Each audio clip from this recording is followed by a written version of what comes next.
Yes, welcome back to Truth versus News here on June 1st. Calling all the way from Tahiti and seeing what's happening up in the U.S.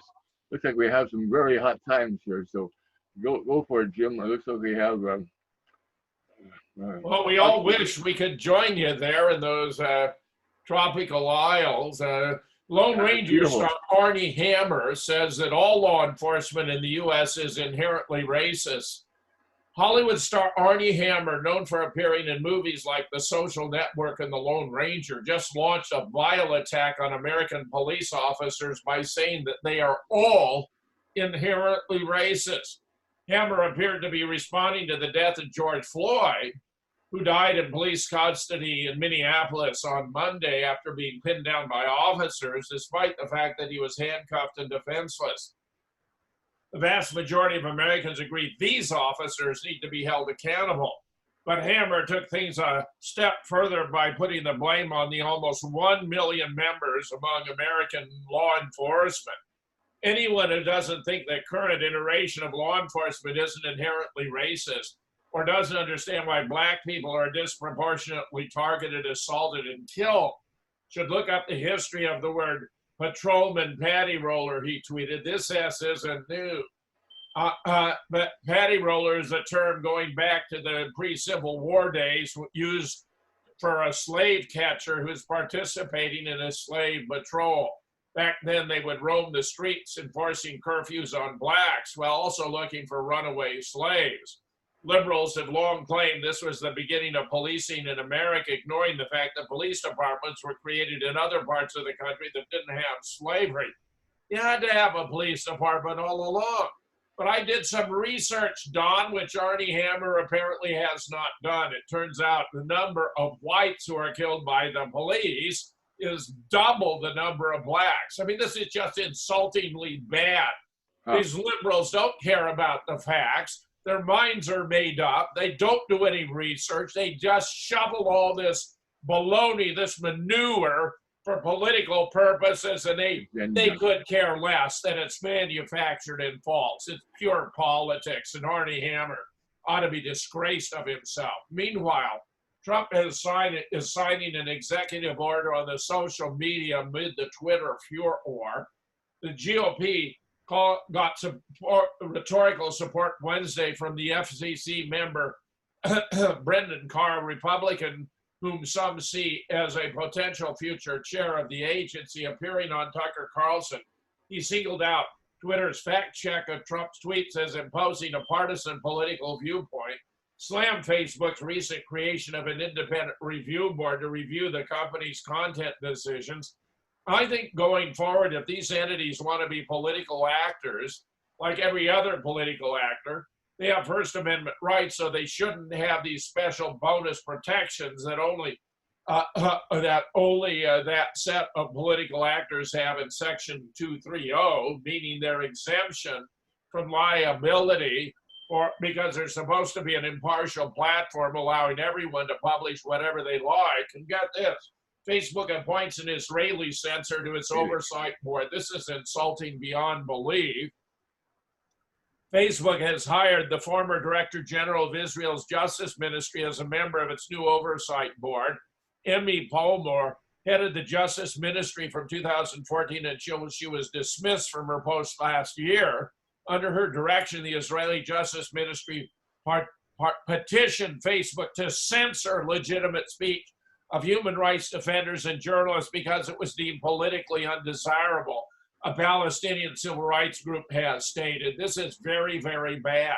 This is being carried out with no transparency or legal procedure whatsoever, no framework for users to defend themselves against allegations their posts were illegal or unwarranted. And of course, they always cite community standards, which they're using against any of us who are contesting official accounts on the ground that what we're doing violates their standards because they don't want to hear inconvenient truths. How about that? Here we have a C-SPAN tweet. So you won't take down lies, or you will take down lies? I think that's a pretty simple question. Complete exchange between Representative AOC and Mark Zuckerberg at a House committee meeting where Zuckerberg was actually standing up for freedom of speech. Scott, your thoughts? Well, this, of course, is going to negatively impact Facebook and Twitter and YouTube and all of these social media platforms when they start coming in and acting with such hostility against conservatives or conservative ideas or representations of the facts. This is all, these are all meddled together in this this generation of computer engineer code writing narcissists who think that anything emotionally soft and fuzzy and quote tolerant is superior to anything that may criticize their soft and fuzzy and tolerant as corrosive, immoral, or perverse, or criminal. Communism may sound good, but when you put people to death at the end of a gun or confiscate their homes or their properties, it suddenly becomes a little less soft and fuzzy. So these engineer types who are in these platform companies are really some of the most overeducated, narcissistic, selfish, spoiled children than you could come across. And I think they're being perceived as such, and I think Americans are rapidly going to divorce themselves of it and seek alternatives. And I think the president, by issuing this executive order, recognizing them as political publishers and not giving them the opportunity to do this without lawsuits, is a good thing. So this has been a long time coming. And like we've talked about before, Jim, Facebook and YouTube have taken, and Twitter has taken down a lot of the tweets that we've forwarded or put out or retweeted regarding the New Zealand shooting, for example, where I think it has been proven beyond a reasonable doubt that there was no shooting that in fact resulted in bullets being fired or going through holes or walls or killing people. But because we were pointing out the forensic analysis of that false flag shooting, they suspended and disintegrated our tweets. You, of course, in your exposure of the false flag nature of Sandy Hook and Noah Posner and all of this evidence that's mounted. This is a war against truth by these propagandists, and it's coming from the far left, and it's a fascism that the far left conveniently tries to hide behind the slogan of anti-fascism on their flags, when in fact they're the most fascist, draconian, intolerant narcissists this country has ever produced. Jim? Yeah, I think that's exactly right. George Soros has spawned his own version of the brown shirts right here in the USA in his ongoing effort to destroy America, which he claims will be his greatest accomplishment. Yeah. Meanwhile, Schumer to the GOP canceled conspiracy hearings on the origin of the Russia probe. All this is becoming increasingly obvious that it was Seth Rich who downloaded directly from the DNC files. It had nothing to do with the Russians. The Republican-led Judiciary and Homeland Security committees, two powerful committees with broad jurisdiction over issues related to the coronavirus, have instead used their majority to chase wild conspiracy theories to appease President Trump, says Schumer. They have failed the American people by turning the institutions of the Senate into an extension of the president's reelection campaign. The Republican chairman of the Senate Judiciary Committee will hold yet another hearing, not on the pandemic, but on baseless conspiracy theories related to the 2016 election. Leader McConnell should instruct these committees to cancel these conspiracy hearings. His letter to the Senate Democrats comes as Republicans are ramping up their controversial investigation into Crossfire Hurricane, the name of the FBI investigation into Russia's election interference in the Trump campaign. Both Senators Lindsey Graham, Republican of South Carolina, and Ron Johnson, Republican of Wisconsin, who, by the way, is impressing me very favorably. The chairman of the Judiciary and Homeland Security and Governmental Affairs Committees, respectively, are scheduled to hold subpoena votes next week. Scott, I think this is all very significant because it spills over into the prosecution of Paul Manafort, of Roger Stone, and of course of our general who was sacked after opposing the creation of ISIS by Hillary Clinton, Barack Obama, and John Brenner, Michael Flynn. And I know that you have a special interest in this area. You're very, very knowledgeable. Why don't you give us a briefing about it, Scott? And Yeah, well, I submitted a amicus brief to Judge Emmett Sullivan. Emmett Sullivan had opened Yeah. up the case asking for amicus briefs, so I had met with some people that I know who are attorneys and polished my amicus brief that I sent out. And it's quite a powerful one because it essentially brings together General Flynn, myself, Sidney Powell, General Flynn's brother, Joseph Flynn, meeting in Texas, discussing Covington and Burling, the law firm that represented General Flynn, as well as the conflicts of interest that it had, because Covington and Burling as a law firm represented the Clinton Foundation. It represented Union Bank of Switzerland. Of course, Union Bank of Switzerland was embroiled in terrorist financing and pay-to-play operations. So Covington and Burling was a deep state law firm that was involved in some of this criminal racketeering operations that Hillary Clinton and Barack Obama and Eric Holder and Lanny Brewer were doing. Sidney Powell's writing very well captured how even Eric Holder, if you could believe this, Jim, Eric Holder, that worked for Covington and Burling before he became Attorney General, and Lanny Brewer, who was the Assistant Attorney General, they both work for this firm. They go into the Department of Justice. They do some racketeering. They do some scams. They do the Fast and Furious. They do the shell game of terrorist financing with Union Bank of Switzerland. They do a pay-to-play operation where 19,000 bank accounts were exposed in exchange for throwing Brad Birkenfeld, the whistleblower, in jail. Then they go back to this law firm, Covington and Burling, and then they represent General Michael Flynn that they'd been targeting for a while because he knew about the ISIS funding by Qatar and Saudi Arabia that was being money laundered through UBS and its law firm, Covington and Burling. Well, Eric Holder walks into a meeting with General Flynn, saying, well, we're going to represent you. And then Eric Holder turns around and starts sending out tweets that are damaging to the defense. So he's stabbing General Flynn right in the back. So is Michael Chertoff, who works at Covington and Burling. So is Roger Zackheim, the son of my boss, Dov Zackheim, who works at Covington and Burling. So they were all against General Flynn. And it was not until Sidney Powell sat down with me and we exposed and discussed this that all of this was overthrown, because she went back to General Flynn, informed him about it. He fired Covington and Burling and hired Sidney Powell. So I'll play the amicus brief reading. Let me just bring it up here. yeah, Scott, I think you've made a real difference in this case. Getting rid of Covington and Burling was obviously indispensable to his defense. Hiring Sidney Powell was a brilliant move. And I congratulate you for having, in effect, brought that transference about.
This is the amicus This is the amicus curiae brief disclosing a military report on Covington and Burling Flynn motion. Comes now, Scott Bennett, petitioner, and files this amicus curiae brief disclosing a military report on Covington and Burling Flynn motion in response to Judge Emmett G. Sullivan's invitation for briefs to assist the court by, one, providing information, testimony, and insight that has bearing on the key issues in this case, two, that this court is not presently aware of, and three, that in the interest of justice must be considered for the following reasons. Number one, Scott Bennett's information is material and relevant and must be considered because Mr. Bennett was a U.S. Army officer and counterterrorism contractor at the State Department with a top-secret, sensitive, compartmentalized information security clearance, whose work interfaced with Covington and Burling, General Michael Flynn, and Sidney Powell, as well as the Department of Justice, FBI, DIA, CIA, and other agencies at U.S. Central Command. All material is unclassified. See Exhibit 1, Credentials. Bennett's information will demonstrate that Covington and Burling had an egregious conflict of interest, and the law firm sought to protect its multinational clients and their governments by impeding and obstructing General Flynn and silencing him through a disingenuous plea deal to block the exposure of Covington and Burling's role in various Clinton, State Department, Obama administration, Justice Department pay-to-play schemes implemented through the Clinton Foundation, involving Middle East regimes and facilitated by the Union Bank of Switzerland. See Exhibit 2, report filed with Congressman Mark DeSaulnier for White House review and DOJ Inspector General investigation. And Exhibit 3, video interview of Bennett with Congressman DeSaulnier's office in 2016. That was the interview you and I did, Mike, when we went to Mark DeSaulnier's office. Three, right. In August 2016, Bennett met with and filed unclassified information and documents with Congressman Mark DeSaulnier, Democrat of California, and then later shared them with Sidney Powell and Joseph Flynn, General Flynn's brother, to alert and caution them about Covington and Burling's conflicts of interests concerning the law firm's representation of General Flynn and his apparent entrapment. This meeting between Bennett, Powell, and Flynn occurred when Bennett was a guest speaker at Operation Classified Conference in Dallas, Texas, in November of 2018, before General Flynn terminated Covington and Burling. See Exhibit 4, video of discussion with Sidney Powell and others about Covington and Burling conflict of interest. Summary. Mr. Bennett, as a friend of the court, is a former U.S. Army Special Operations Officer and State Department counterterrorism analyst, and served as the liaison officer for U.S. Special Operations Command to the State Department's coordinator for counterterrorism, Ambassador Del L. Daley. Bennett, along with whistleblower Edward Snowden, was an associate at Booz Allen Hamilton, who also served as a terrorist threat finance analyst at U.S. Central Command under Dov S. Zackheim, father of Covington and Burling attorney Roger Zackheim, who worked at the House Armed Services Committee before his engagement by Covington and Burling. See Exhibit 5, Covington and Burling staff connected to Scott Bennett, General Michael Flynn, and Shellgate. Number 5. Bennett's mission was to analyze, identify, target, and destroy terrorist financing personnel and their networks, including banks, foundations, and law firms, and their related operations in the U.S. Central Command Theater of Operations. The Clinton Foundation and Obama administration utilized Covington and Burling and its client, Union Bank of Switzerland, to facilitate and finance mercenary recruitment, training, and deployment throughout the theater of operations, including the conflicts in Libya and Syria. See Exhibit 6, terrorist financing and money laundering connections to Swiss banks in Covington and Burling and Shellgate. Number 6, pursuant to 18 U.S. Code 2339A, providing material support to terrorists, Bennett's information will demonstrate, 1, Covington and Burling may have engaged in acts and conduct providing material support to terrorists against the interests of the United States, and former Attorney General Eric Holder, and former Assistant Attorney General Lanny Brewer may have conspired with former and current Justice Department officials to ensnare General Flynn using sophisticated means, thereby violating the Justice Against Sponsors of Terrorism Act, S.2040, and 2, then confused and deceived this honorable court, violating 18 U.S. Code 2382, misprision of treason, And 3, undermined the legal defense and violated the constitutional rights of General Flynn, violating 18 U.S. Code 241 and 242 to conceal such acts and conduct in this proceeding. See Exhibit 7, Shell Game Report. Number 7, Bennett's information will demonstrate that Covington and Burling has collaborated with other parties to implement a multidimensional deception operation using sophisticated means against this honorable court and the Trump administration, and use the allegations against General Flynn as the cornerstone for their case about Russian collusion. Bennett's documentation will show that Covington and Burling's multinational clients and their governments relied on their legal staff to coordinate activities and thereby encouraged an abusive and malicious prosecution of General Flynn to cover up corrupt financial schemes related to terrorism and therefore represents an immediate threat to the national security of the United States. 9, for these reasons, Covington and Burling knowingly and intentionally disregarded this court's order to produce Mr. Flynn's successor, counsel Sidney Powell, all documents and communications concerning their prior representation. Covington and Burling then immediately engaged its contacts in the Justice Department to drop this case to avoid exposure of the prior communications between Covington, the Clinton Foundation, and the Obama Justice Department attorneys, specifically Eric Holder, Lanny Brewer, Michael Chertoff, and Roger Zakheim. A former employee of Covington and Burling will testify and confirm that its lawyers intentionally hid its numerous conflicts of interests, client staff activities, to shelter claims of potential criminal and unethical conduct. General Flynn, as a former director of the Defense Intelligence Agency, did not know all clients and activities of Covington and Burling, especially UBS and its facilitation of terrorist financing.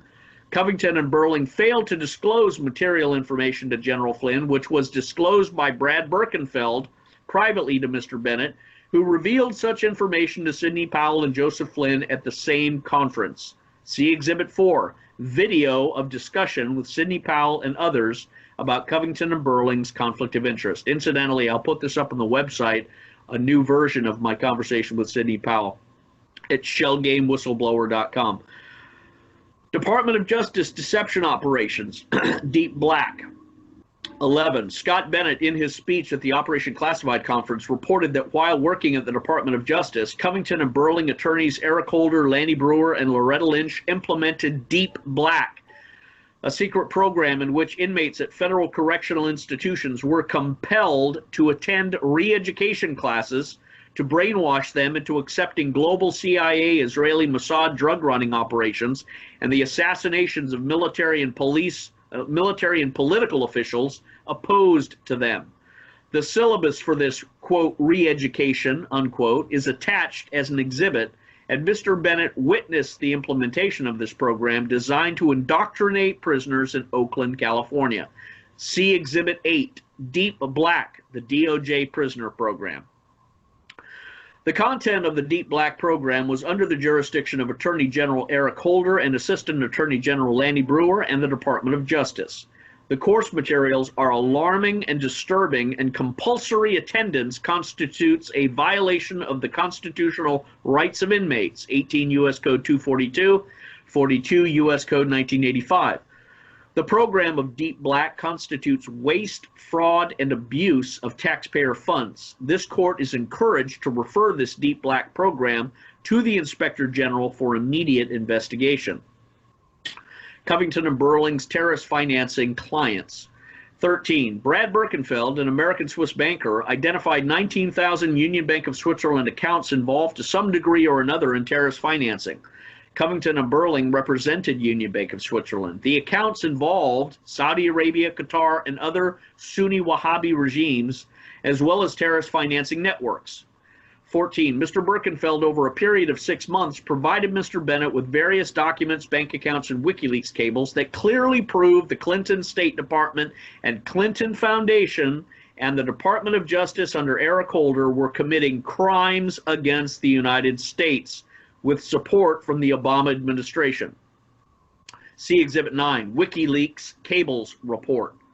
15, Birkenfeld also reported to Bennett, among many other things, that because Birkenfeld had been the personal banker of Russian oligarch Igor Olenikov and terrorist financier Abdullah Aziz, He had been specifically targeted between the years 2005 to 2009 by the CIA, FBI Counterterrorism Task Force, and the Department of Justice. Interestingly, Mr. Bennett's colleague Edward Snowden had been the CIA agent who maneuvered Birkenfeld into a false DUI incident and later reported this event in Snowden's interview with Glenn Greenwald of The Guardian. This court need only consider the controversies involving Brad Birkenfeld, Edward Snowden, and Julian Assange. They are all interrelated. See Exhibit 10, UBS terrorist financing account given by Brad Birkenfeld. 16. Birkenfeld shared with Bennett the fact that Covington and Burling's prior lawyers, Eric Holder and Lanny Brewer, were using their positions in the Department of Justice to direct Loretta Lynch to protect Covington and Burling's client, Union Bank of Switzerland. With the assistance of Brad Birkenfeld's boss, Robert Wolf, chairman of the Americas for UBS Wealth Management, Eric Holder directed Loretta Lynch to give UBS a 2% fine and non-prosecution agreement for crimes it had committed in exchange for financial donations to the Clinton Foundation and the imprisonment of Brad Birkenfeld. Eric Holder justified this crime by redefining it as, quote, banks are too big to jail, unquote.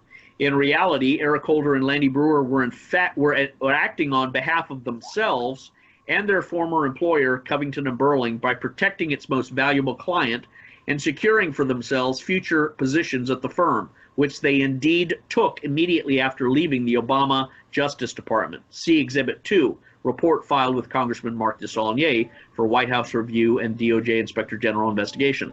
Bennett's information will demonstrate that Secretary of State Hillary Clinton and her staff worked with Covington and Burling's attorney Stuart Eisenstadt, the Clinton Foundation attorney Jenny Rhee, who later joined the Mueller investigation team without disclosing this conflict of interest, and other members of the Obama administration on various pay-to-play scams and secret deals. An example of this was Switzerland's agreeing to relocate Chinese Uyghur terrorists from Guantanamo Bay, Cuba, to Switzerland in exchange for concealing the UBS Covington-Birkenfeld matter. Robert Kellner, Flynn's attorney, also specialized in pay-to-play operations. Bennett confirmed this from his work at the State Department's Coordinator for Counterterrorism, see Exhibit 9, WikiLeaks State Department Cables Report. 18. Bennett, upon discovery, recognized the financial corruption and dangerous national security implications of this relationship involving Covington and Burling, Union Bank of Switzerland, the Clinton Foundation, and the State Department and Department of Justice, and filed a report disclosing this entitled Shell Game, a military whistleblowing report to Congress. See Exhibit 7, Shell Game Report.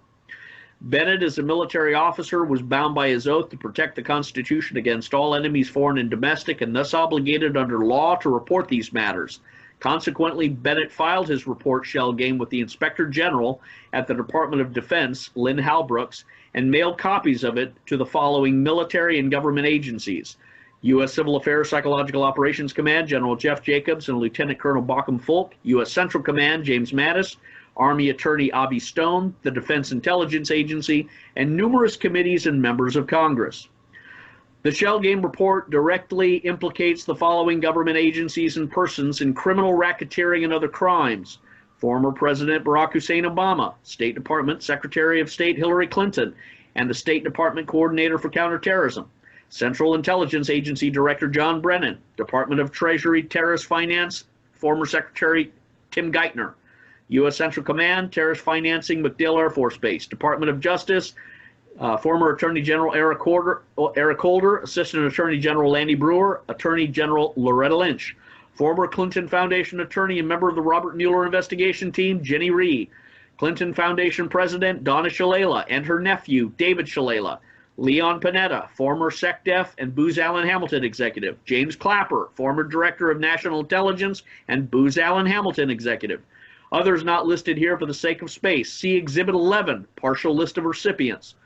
21. Covington and Burling hired Roger Zackheim, former legal counsel at the House Armed Services Committee, as an attorney in exchange for Roger Zackheim's suppression of Bennett's military terrorist financing report, Shell Game. In fact, Shell Game was sent to the House Armed Services Committee and reviewed by Roger Zackheim. The report exposed contractor fraud and other crimes by Dov Zackheim, Roger Zackheim's father, and Bennett's supervisor at Booz Allen Hamilton. Military personnel were killed and wounded as a result of the Zach Himes suppression of Bennett's shell game report.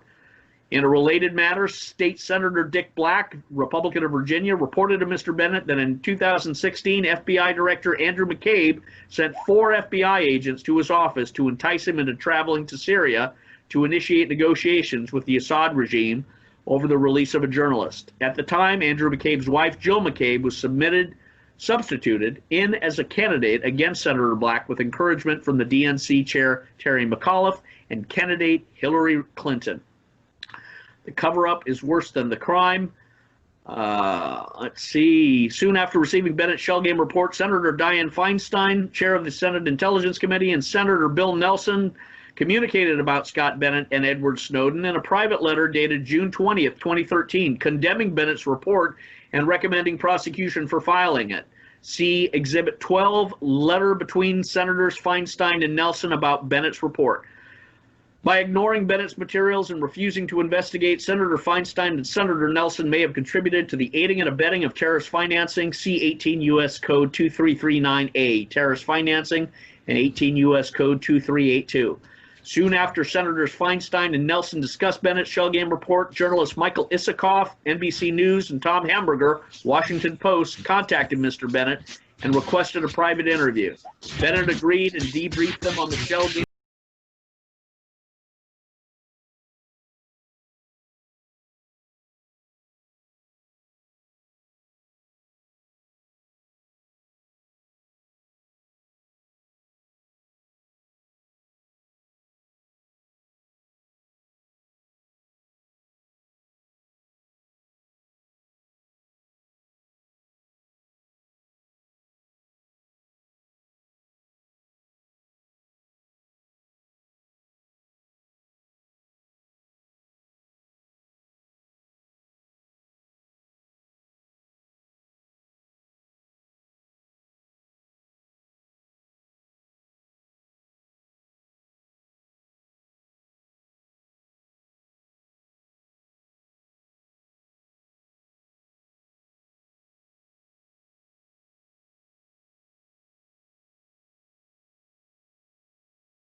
Judge Virginia Hernandez Covington, related to the law firm Covington and Burling, which represents Union Bank of Switzerland, which employed Eric Holder and Lanny Brewer.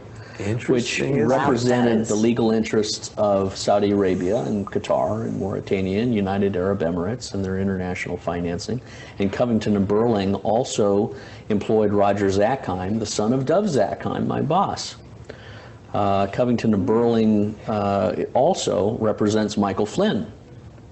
So Michael Flynn, if he's smart, he'll be a deep state operative, or deep anti-deep state operative, and pop out of the whale and say, Covington and Burling deceived me. Covington and Burling is unfit to be my attorney. All my plea deals I'm retracting, and I want Covington and Burling to be investigated. But you know, Scott, And Trump when you could do were that. speaking today, and I should say we have the honor of being here at the wonderful Operation Classified event that's being hosted by John B. Wells and his wife, Brendy Wells, and they've been nice enough to give us this space to conduct this. But when you were speaking earlier today, it started to click in my head. I mean, we're talking about the playbook and everything, and it's, you know, they've got you sort of shoehorned into this lawyer. They've got Flynn shoehorned Yes. into his lawyer. Yes. It's like they're corralling people into these corners they need them in, Yes. stacking up charges that, I mean, here, Sydney is raising her eyebrows as you say these things because they're obviously grotesque violations Yes. of any kind of procedure that would be appropriate. How can this kind of thing go on, Sydney, as, you know, from a legal standpoint? I mean, this is It obviously happens so... all the time. I mean, Washington, D.C. is a bloomin' cesspool. They all scratch each other's backs. I mean, I used to be a member of the Federalist Society, and generally speaking, have the greatest respect for the organization, except for the fact that I was allowed to speak on prosecutorial misconduct one time, And one before I time only. published the book. Yes, and one time only. And since the book came out, I have not been able to speak on the topic. And when I posted about it on the Supreme Court group on LinkedIn, they took my posts down. Wow. Show Yes. everyone the book if you could, please. Yeah, and I said, excuse me, but it quotes, the quotes are literally out of the transcripts of Supreme Court arguments. And it's very favorable to Justice Scalia. A lot of the quotes are straight out of his mouth. And look at what happened to him. Yeah.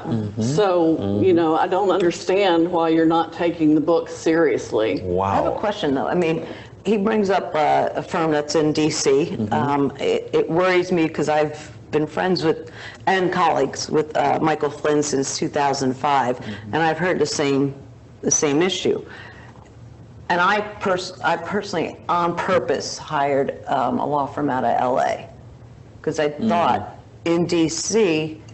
Is there a problem where where these law firms are compromised? Yeah. Hell yes. Yeah. That's what I wanted to make sure we got that. Yeah, they all scratch each other's backs. They all rotate in and out of DOJ depending on who is in power. Yep. It's a revolving door. I mean, I was absolutely appalled when the people named as the villains in my book became Obama's longest-serving White House counsel, general counsel, deputy director of the FBI, the assistant attorney general for the criminal division of the Department of Justice. 3 of them are now at Latham and Watkins.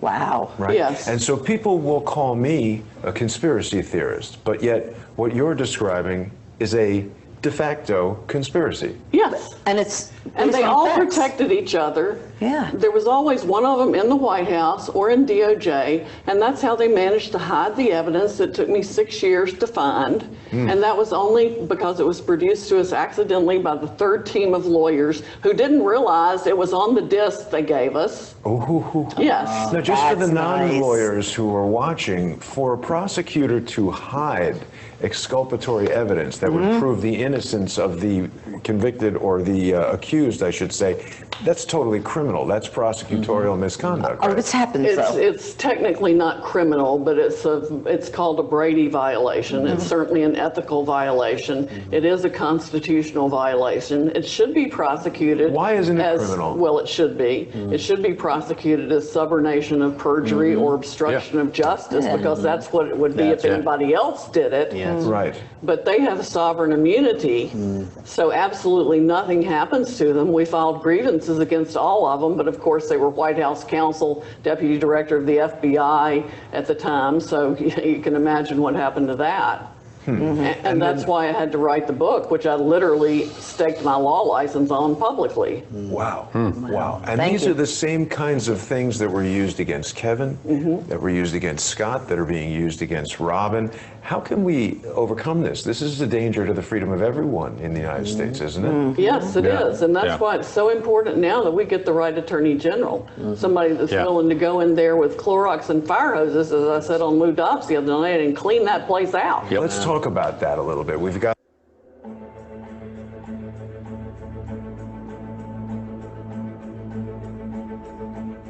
Security implications. Yeah, he's going to have to replace it, Scott. There's a quadruple image here. We had Mitchell Baird, and we had the tank for Michael J. and all that stuff on the screen. So I'll send but it he'll to you, just Don. replace it. He'll just replace it with a video. Yeah, that's going to work. Yeah, I'll do that. Yeah, I'll send it to you, Don. But that's the beginning of the end. That's the beginning of their end. That's the beginning of the full exposure into the larger pay-to-play operations that Kellner and Covington and Burling and Eisenstadt and Holder and Brewer were all running, this mafia law firm.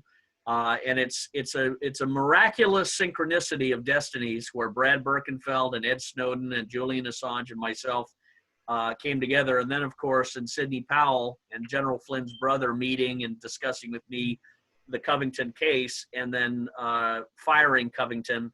And this whole case was dropped because Sidney filed a motion that said, we want every document that Covington and Burling has about General Flynn. And the moment the judge granted that was the moment the Department of Justice threw in the towel and dropped the case.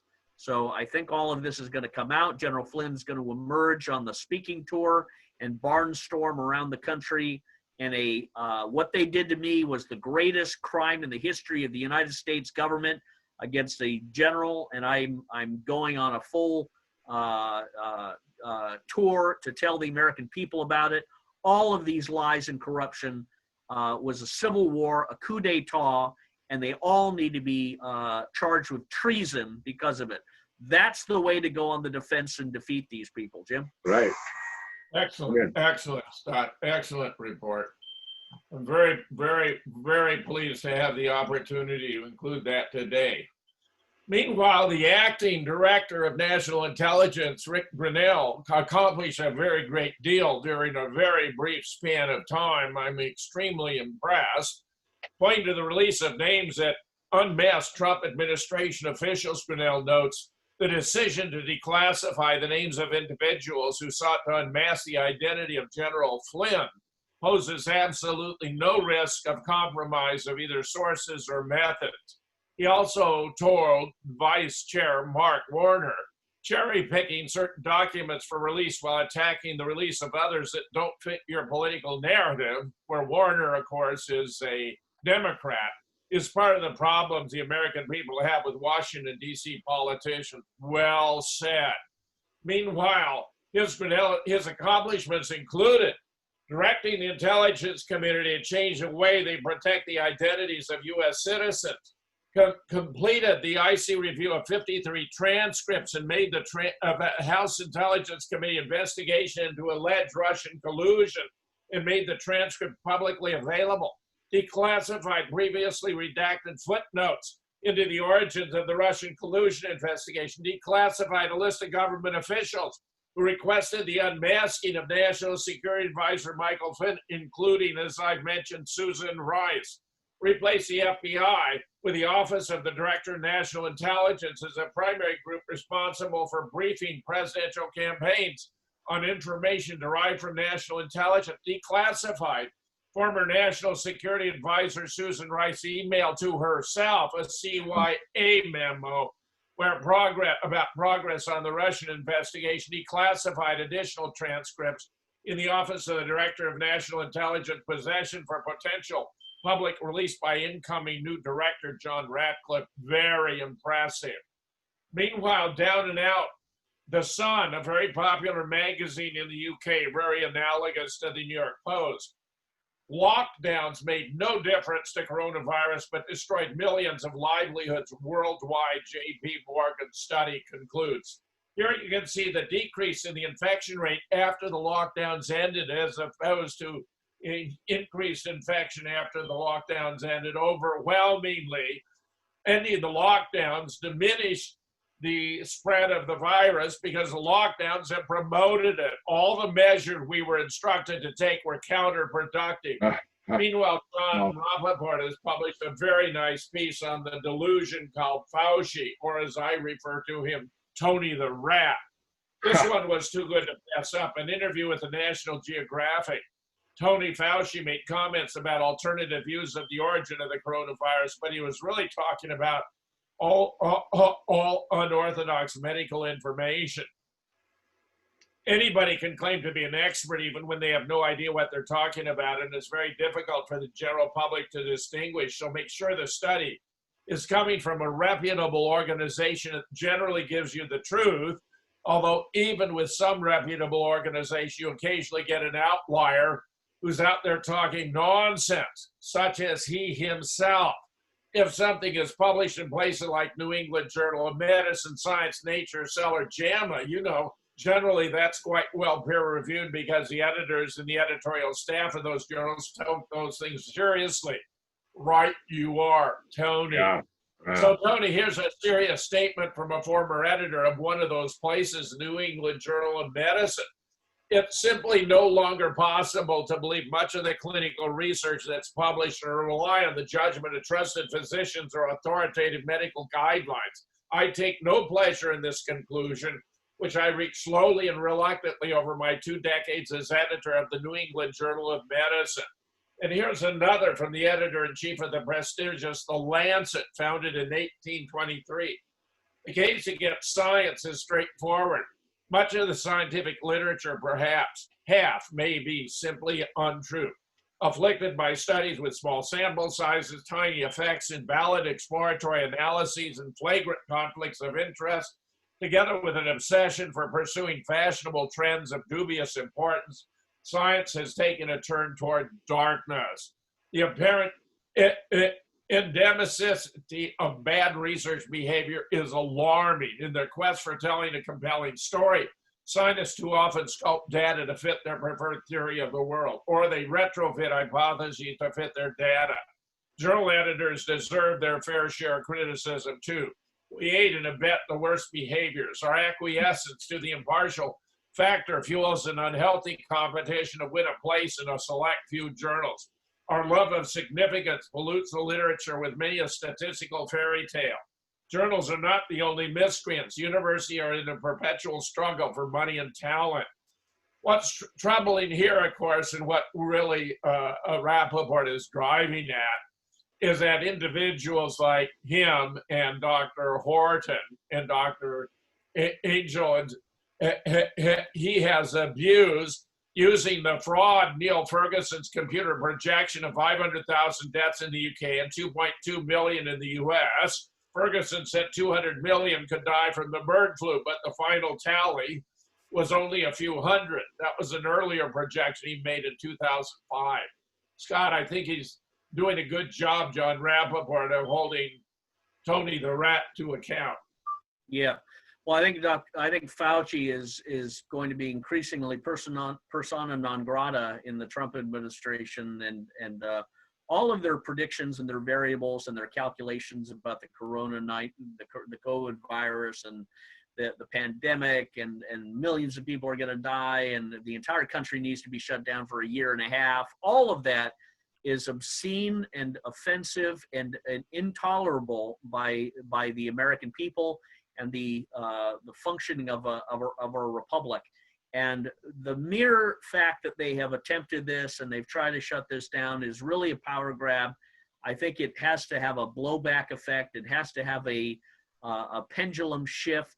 And really, you have to have a recapturing of every economic freedom and everything that the Constitution guarantees people. So what this really is showing, I think, a lot of Americans is, and Tucker mentioned this the other day. He said, next time you apply for licenses or special allowances to be a barber or to be anything, second guess that, because If they're going to shut down your ability to cut hair or be a hair salon person or any of these things, without a license, then it comes time for Americans to just jettison the idea that they need licenses for the government in the first place.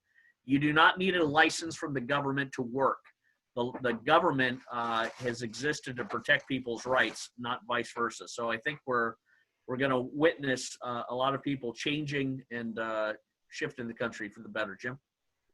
I think those are great points, Scott. I think you're 100% spot on. Don, I take it you agree as well.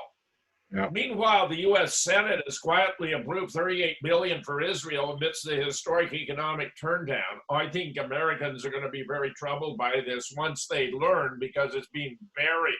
The Senate Foreign Relations Committee quietly passed a bill to give Israel a minimum of $38 billion over the next 10 years, despite ongoing devastation to the U.S. economy caused by the coronavirus. The bill will now go before the full Senate.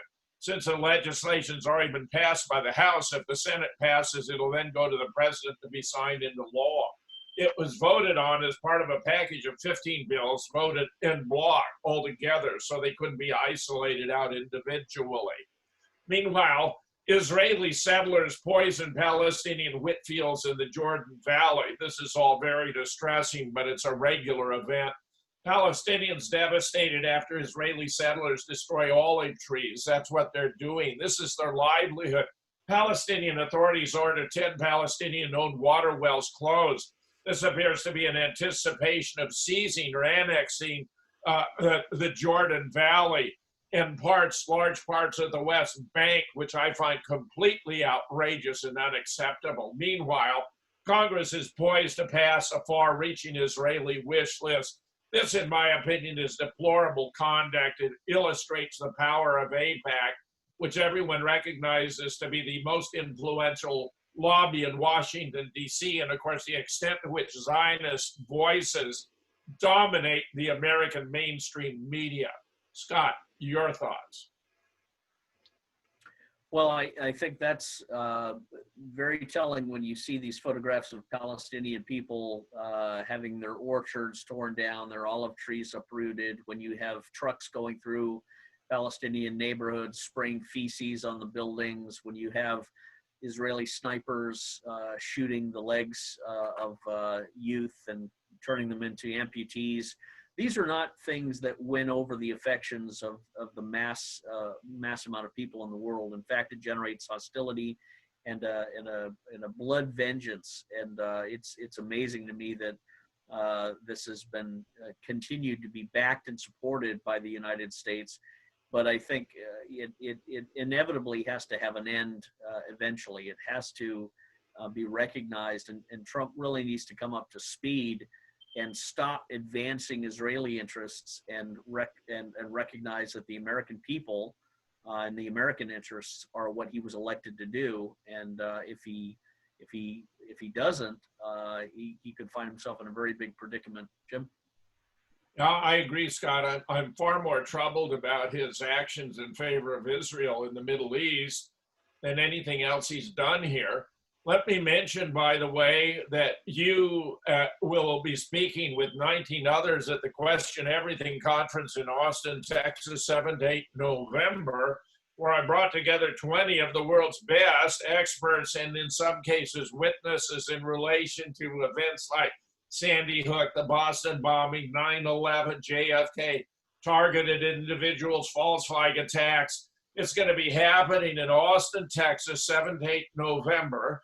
You can learn more about it by going to mixNstream.com. You can review the entire program. There are 200 seats available at the Hilton Garden Inn where it will be held, but also will be live streamed on a pay-per-view basis. You can get a great deal now by subscribing for only $100. As it gets closer to the event, it goes up to $225. And of course, there'll be a complete refund if for any reason the conference did not come to pass. But I believe we're going to be in great shape as a nation by that time, and all will go well. I would also add that I had the second of my Conspiracy Guy shows last night. These are on Sundays. They have in the past begun from 10 to midnight Central Time, but I'm moving them 2 hours earlier. So now they'll begin in terms of Pacific time from 6 to 8, from Central time 8 to 10, from Eastern time from 9 to 11, to make them more available and facilitate featuring an occasional guest, Jim the Conspiracy Guy. Meanwhile, I want to say, Don and Scott, it's just great doing these shows with you. And our opportunity, our pleasure, Don, to work with you and getting it out to the American people. So you're welcome to take us out now. I know this show is going to be a challenge for everything. Anyway, I want to say I did listen to your conspiracy guy show last night. It was pretty good. And it was all about the moon, and essentially about the moon landing and things. So it was quite good. And I like, you didn't show this one, but I think this one is sort of nice. Their personal picture here on the moon. I love it, Don, where they're on the moon without their space helmets. This is wonderful, Don. You get that to me, I'm going to include it as a follow-up to the show in my next. And I just have one question nobody's been able to answer, Jim. What was the temperature on the moon at the moon landing area? What's the temperature? And that thing? That's the first thing I'm telling you, Don, it was in the sunlight, so it was 250 degrees. Yeah, 250 degrees. Yeah, sure. Oh, you think that's a little warm, huh? Even in Tahiti. Even in Tahiti, huh? Yeah. Well, remember it was based too on Capricorn 1, right? Was that the film? Yeah, really. Capricorn 1 spelled it out, what they were actually doing. Wonderful, Scott. Don, go ahead, take us out. Okay, I guess I will do that, and I will thank you so much. Oh, I want to just say that you have been watching our show, and we have 20/20 vision here. We're giving you I think we're giving the straight scoop here in a world full of lies. So you've seen this before, but essentially it's coming true, and the desperation. And by the way, you know, the moon landing that happened there, not the moon landing, on Saturday was the most interesting day when we had that new SpaceX going up in the air, and everything was just fantastic there. And at night we had the whole place getting destroyed, the cities and things. What a day Saturday was. It was just having both sides there. So anyway, thanks so much for watching Truth versus News here on June 1st. And I think it's well worthy of sharing it. And I'm going to say thank you, and I'm going to go back and take another dip in the ocean. See you next week. Share this as you can.